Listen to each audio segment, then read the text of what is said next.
Welcome to সিশন একাডেমিতে স্বাগত। আজকে আমরা নিমেষ অঙ্ক সিরিজের ক্লাস নম্বর 262 শুরু করব। আজকে রিজনিং অ্যান্ড জিআইয়ের উপর তোমরা যারা কম্পিটিটিভ এক্সামে প্রিপারেশন নিচ্ছ ক্লাসটা অবশ্যই শেষ পর্যন্ত দেখো।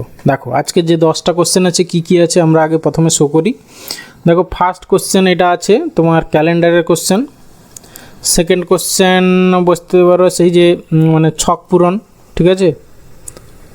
তারপরে হচ্ছে গিয়ে থার্ড কোশ্চেন ডাইসের question. Fourth question number series. Fifth question এটা পাজেল বলতে পারো বা কিছু। তারপরে হচ্ছে গিয়ে সিক্সথ কোশ্চেন এটা র্যাঙ্কিংয়ের কোশ্চেন। তারপরে হচ্ছে গিয়ে তোমার অ্যানালজির কোশ্চেন।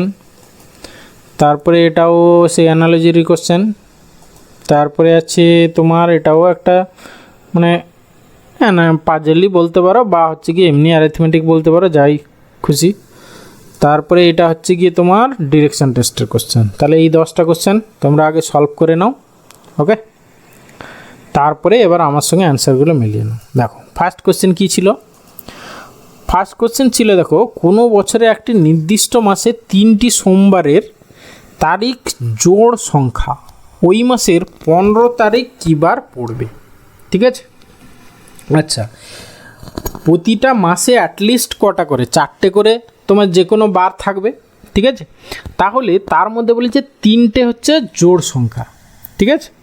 তাহলে ওই মাসের 15 তারিখ কী বার পড়বে। দেখো, আমরা যদি সাপোজ আমরা ধরে নিলাম যে আমাদের 15th, আমাদের দরকার তো 15th আমরা ধরলাম অপশানে যেটা আছে, অপশান টেস্ট করে ধরো সোমবার আছে, ঠিক আছে। 15th আমরা ধরে নিলাম মন্ডে, ওকে। তাহলে এর আগের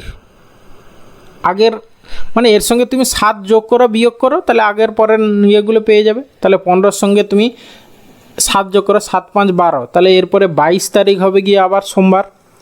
তারপরে 7 2 9 29 তারিখ হবে, তারপরে আবার সোমবার, ঠিক আছে।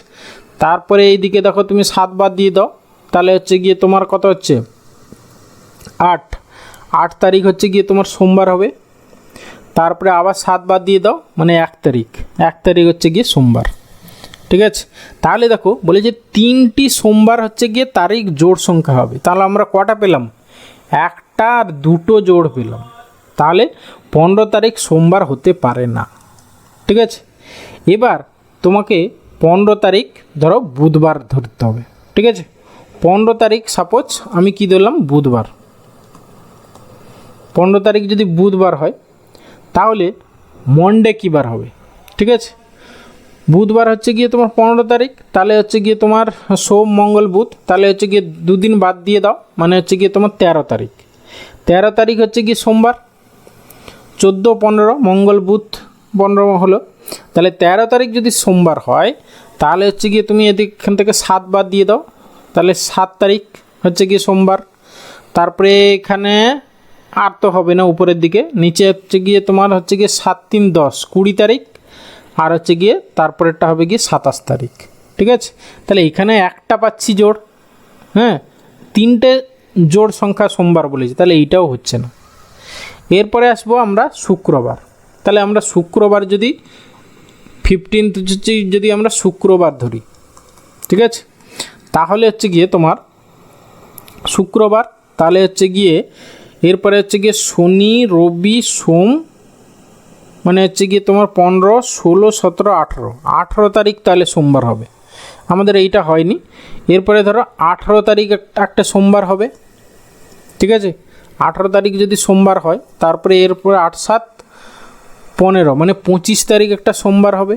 এখান থেকে আবার 7 বাদ দিয়ে দাও, তাহলে হচ্ছে গিয়ে তোমার 7 বাদ দিলে কত হবে,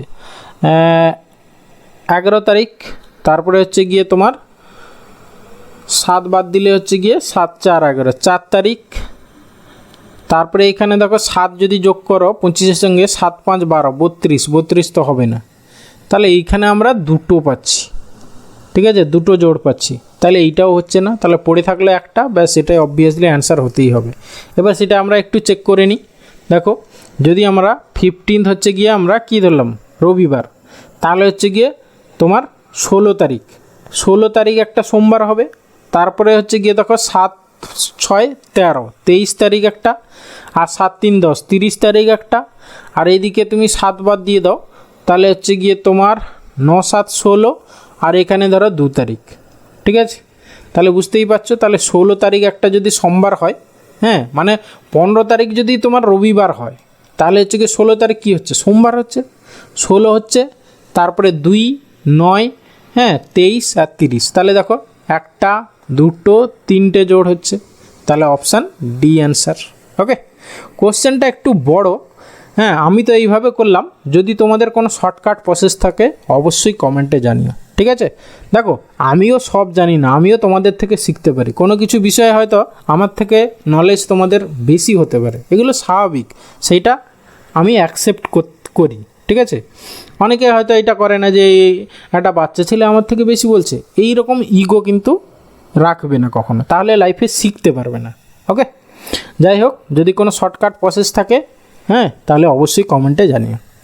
এরপরে এসে কোশ্চেন নাম্বার 2 বলেছে নিচের ছকে সঠিক শব্দগুলো বসিয়ে ছকটি পূরণ করুন। কোন শব্দটি ছকে উপযুক্ত নয়? তাহলে দেখো প্রথমে একটা ও দেওয়া আছে, এইখানটায় একটা হিন্টস দেওয়া আছে, তাহলে সেকেন্ডে ও কোথায় আছে? দেখো তোমার এইটা ফোর্টে আছে আর রোলে আছে, তাহলে আমরা ফোর্টটা বসাই প্রথমে, এফ ও আর টি বসিয়ে দিলাম। তাহলে এবারে দেখো তোমার ফার্স্ট সেকেন্ড থার্ডে আর আছে, থার্ডে আর আছে কোথায়? থার্ডে আর কোথাও আছে? দেখো আমরা ফোর্থ তো বসিয়ে দিয়েছি, থার্ডে আর পাচ্ছি না। দেখো থার্ডে আর কোথাও আর নেই, তাহলে এইখানে ফোর্থ হবে না, এখানে তাহলে রোল বসিয়ে দাও। তাহলে আর ও, এটা হচ্ছে এল, এটা হচ্ছে ই, রোল হয়ে গেল এটা। তাহলে এইখানে তোমার তাহলে থার্ড পজিশনে দেখো আর দরকার, তাহলে ফোর্থ বসিয়ে দাও এখানে, এফ ও আর টি হয়ে গেল। আর এখানে থার্ডে হচ্ছে গিয়ে এল আছে, থার্ডে এল কোথায় আছে? থার্ডে দেখো এটা এল আছে, টিল বসিয়ে দাও এখানে, তাহলে টি আই ডাবল এল। তাহলে এইটা হলো আমাদের রোল হয়ে গেছে, ফোর্থ হয়ে গেছে। তারপরে দেখো এরপরে এইখানে টি আছে, এফ দিয়ে শুরু, এখানে টি, তাহলে এফ এ টি ই বসিয়ে দাও, তাহলে এইটাও হয়ে গেল। তাহলে পড়ে থাকলো শুধু ফ্ল্যাটটা দেখো এখানে ফিট করছে না, তাহলে এটাই হবে তোমার অ্যান্সার। বলছে কোনটা উপযুক্ত নয় বলেছিল, তাহলে অপশান বি হবে অ্যান্সার। ওকে, এরপরে আসি কোশ্চেন নাম্বার 3। কী বলেছে না, বলেছে একটি ঘনকাকৃতি ছক্কার ঘুঁটির দুটি অবস্থান দেখানো হয়েছে। ঘুঁটির যে তলে 3টি ডট আছে ঠিক তার বিপরীত তলে কটি ডট আছে? আচ্ছা এই ডাইসটা দেখো, তোমার একটা হচ্ছে গিয়ে 3, 6, 4, আর একটা হচ্ছে গিয়ে তোমার 4 আর 6 আর 5। দেখো এইখানে 6 আর হচ্ছে গিয়ে 4, এখানেও 6 এখানেও 4। দেখো দুটো ডাইসের যদি দুটো নাম্বার কমন থাকে, তাহলে বাকি যে একটা 3 আর এখানে 5, এই দুটো একে অপরের অপোজিটে থাকবে, এইটুকু মনে রাখবে। যদি দুটো ডাইসের দুটো নাম্বার সেম থাকে, তাহলে বাকি যে একটা তারা একে অপরের অপোজিটে থাকবে। তাহলে 3-এর অপোজিটে কী হবে? 5 হবে, তাহলে অপশান ডি অ্যান্সার। ওকে, এরপরে আসি কোশ্চেন নাম্বার 4। দেখো নাম্বার সিরিজ, কিন্তু নাম্বারগুলো একটু খেয়াল করো। এখানে 6 2 12 -1, 11 2 22 -1, কিন্তু 21 2 42 -1 এটা হচ্ছে না, তাহলে এইভাবে হবে না।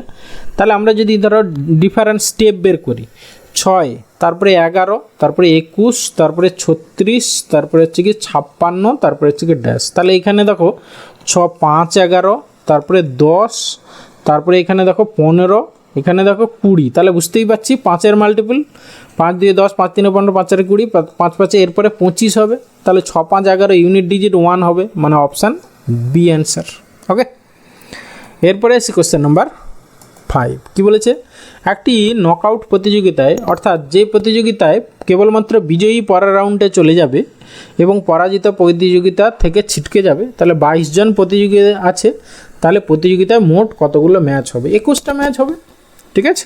কারণ কি, ধরো 1 নম্বর যে সে যদি সাপোজ জিততে চায়, ঠিক আছে, সে যদি জেতে, তাহলে কি তাকে বাকি 21 জনকে হারিয়ে দিতে হবে, তাহলে 21টা ম্যাচ তাকে খেলতে হবে, তবে গিয়ে সে বিজয়ী হবে, তাহলে অপশান বি অ্যান্সার। ওকে, এরপরে আসি কোশ্চেন নাম্বার 6। বলেছে একটি শ্রেণীতে এ বাম দিক থেকে 11th, মানে এ এখানে আছে বাম দিক থেকে 11th, তারপরে হচ্ছে গিয়ে বি ডান দিক থেকে 10th। সাপোজ বি এইখানে আছে, আমরা ডান দিক থেকে 10 ধরে নিলাম। ঠিক আছে। এবার বলেছে যদি এ বি নিজেদের স্থান পরিবর্তন করে এ বাম দিক থেকে 18তম হয়ে যায়, তাহলে এ এখানে ছিল, বি এখানে চলে এলো, এখানে এ চলে গেল। এবার বলেছে এ হচ্ছে বাঁ দিক থেকে 18তম হয়ে যেগুলো, তাহলে 18th হয়ে গেল। তাহলে এ আর বি ছাড়া ওই শ্রেণীতে কজন ব্যক্তি আছে, তাহলে টোটাল কতজন আছে আমরা পেয়ে যাব। দেখো এই দিক থেকে হচ্ছে গিয়ে এই যে বি ছিল সাপোজ, তাহলে এই যে নিউ পজিশানে দেখো এখানে 18, তাহলে আর এই দিক থেকে হচ্ছে গিয়ে 10, তাহলে 18 আর 10-এ কত হলো 28, 28 - 1 করে দাও, তাহলে টোটাল আছে লাইনে 27 জন। ঠিক আছে। এবার বলেছে এ আর বি ছাড়া বলেছে, তাহলে সেখান থেকে 2 জন বাদ দিয়ে দাও, তাহলে 25 জন আছে এ আর বি ছাড়া ওই লাইনে, তাহলে অপশান সি হবে অ্যান্সার। ওকে, এরপরে আসছি কোশ্চেন নাম্বার 7। কি বলেছে, নিচের কোনটি অন্যদের থেকে আলাদা? Zoology, physiology, botany, philosophy. Sorry, এটা তোমার জুওলজি, বোটানি, আর এটা হচ্ছে কি ফিলোজফি, আর এটা হচ্ছে ফিজিওলজি। তাহলে দেখো তোমার জীববিজ্ঞানের 3টে পার্ট এইটা, আর এইটা আছে তো ফিলোজফি মানে দর্শন আলাদা, তাহলে অপশান ডি হবে অ্যান্সার। ওকে, এরপরে আসি কোশ্চেন নাম্বার 8। বলেছে নিচের কোনটি আলাদা? এখানেও দেখো 27 মানে হচ্ছে কি 3-এর কিউব, 64 মানে হচ্ছে গিয়ে 4-এর কিউব, 81 মানে হচ্ছে গিয়ে তোমার কি কারোর কিউব কি না 9 স্কোয়ার, আর এইটা হচ্ছে গিয়ে দেখো 5-এর কিউব। তাহলে আমরা দেখতে পাচ্ছি 3টে হচ্ছে গিয়ে কিউবিক নাম্বার, একটা মাত্র স্কোয়ার নাম্বার, তাহলে এটাই হচ্ছে অ্যান্সার। ঠিক আছে। দেখো এইখানে অনেকগুলো অ্যান্সার হতে পারে, অনেকে অনেক লজিক ইউজ করে এখানে অনেকগুলো অ্যান্সার হতে পারে। আমি এখানে দেখলাম যে একটা হচ্ছে গিয়ে স্কোয়ার নাম্বার, বাকিগুলো কিউবিক নাম্বার, সেই ক্ষেত্রে আমি অপশান সি বললাম, তাহলে একটা অ্যান্সার হলো অপশান সি। এবার কেউ যদি বলতো যে দেখুন হ্যাঁ এটা 27, এটা 81, এটা 25, 125, এগুলো সব বিজোড়, একটা 64 শুধু একমাত্র জোড়, তাহলে সে অ্যান্সার করতে কি বি। আবার কেউ করতো দেখো একমাত্র এই 64 হচ্ছে দেখো 8-এরও স্কোয়ার, আবার হচ্ছে গিয়ে 4-এরও কিউব, তাহলে একটা নাম্বার যেটা কিউবিকও নাম্বার আবার স্কোয়ার নাম্বারও, তাহলে সেক্ষেত্রে অপশান বিও অ্যান্সার হতে পারত। তাহলে কেউ অ্যান্সার অপশান সি করে এলো, কেউ অপশান বি করে এলো। ঠিক আছে, তার মধ্যে কোনটা হবে ঠিক? ঠিক আছে, এই সব ক্ষেত্রে কিন্তু কিচ্ছু করার নেই, লাক যার ভালো সে হচ্ছে গিয়ে ফেভার পাবে। কারণ কি অ্যান্সার কি তো মানে যে মানে এক্সাম কন্ডাক্ট করছে যে অর্গানাইজেশন, তারা অ্যান্সার কি হচ্ছে প্রকাশ করবে, সেক্ষেত্রে তারা যে অ্যান্সার কিটা দেখবে সেটাই হবে গিয়ে তোমার সঙ্গে যদি মিলে যায় তাহলে তোমার লাক ভালো, আদারওয়াইজ নেগেটিভ মার্কিং, কিছু করার নেই। ওকে, এরপরে আসি কোশ্চেন নাম্বার 9। বলেছে যদি তুমি কোনো দৌড় প্রতিযোগিতায় দ্বিতীয় স্থানের প্রতিযোগীকে অতিক্রম করে আসো, তবে এখন তুমি কোন স্থানে আছো? দেখো একজন হচ্ছে গিয়ে 1 নম্বরে ছিল, ধরো দৌড় প্রতিযোগিতা এরকম হচ্ছে, একজন 1 নম্বরে আছে, একজন 2 নম্বরে আছে, তুমি দ্বিতীয় যে ছিল তাকে অতিক্রম করে এলে, মানে কি তুমি এখন দ্বিতীয় হয়ে গেলে। ঠিক আছে, তাহলে তবে এখন তুমি কোন স্থানে আছো? তাহলে এখন তুমি দ্বিতীয় স্থানে আছো, অপশান বি হবে অ্যান্সার। ওকে, এরপরে এসে কোশ্চেন নাম্বার 10। বলেছে রাধিকা তার বাড়ির দক্ষিণে 50 মিটার যাওয়ার পর বাঁ দিকে ঘুরলো, তাহলে এটা ডিরেকশান টেস্টের কোশ্চেন আমরা বুঝতেই পারছি। তাহলে আমরা আগে প্রিন্সিপাল ডিরেকশানের ছবিটা একটু এঁকে নিই। দেখো খাতার সবসময় মনে রাখবে নর্থ, তারপর তোমার ডান হাত যেদিকে সেদিকে হচ্ছে ইস্ট, ব্যাস এই দুটো ডিরেকশান জানা থাকলেই তাহলে নিচের দিকে হয়ে গেল তোমার সাউথ, আর এই দিকে হয়ে গেল তোমার ওয়েস্ট, ব্যাস। এবার ছবি আঁকো।